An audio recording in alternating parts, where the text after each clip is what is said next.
Je voudrais maintenant aborder la question du traitement, ou plutôt la question des traitements.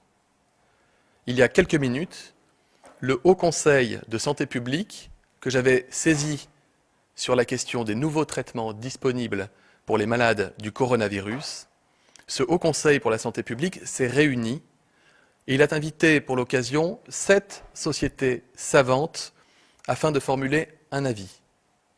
Voici cet avis. Premièrement, il incite les médecins à inclure le plus possible de malades dans les différents essais thérapeutiques en cours dans notre pays, car c'est le moyen le plus sûr de déterminer rapidement si un traitement est efficace ou s'il ne l'est pas. Par ailleurs, il s'est prononcé spécifiquement sur la question de l'hydroxychloroquine.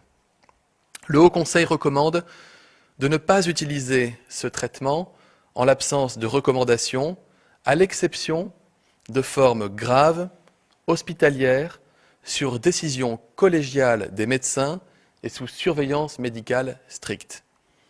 Enfin, le Haut Conseil exclut toute prescription dans la population générale ou pour des formes non sévères à ce stade, en l'absence, dit-il, de toute donnée probante.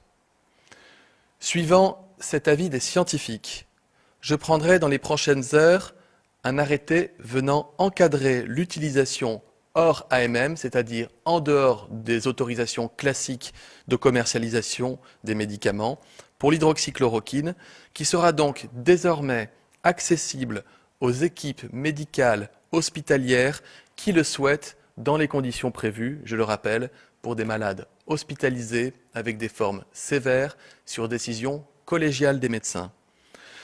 Faisons confiance à nos chercheurs, faisons confiance à nos médecins. Tous sont mobilisés pour trouver un remède. Je rappelle par ailleurs que d'importantes études cliniques portant sur plusieurs milliers de malades en Europe, 3200, et 800 malades en France sont en cours pour identifier le ou les traitements les plus efficaces et les rendre accessibles sans délai aux Français.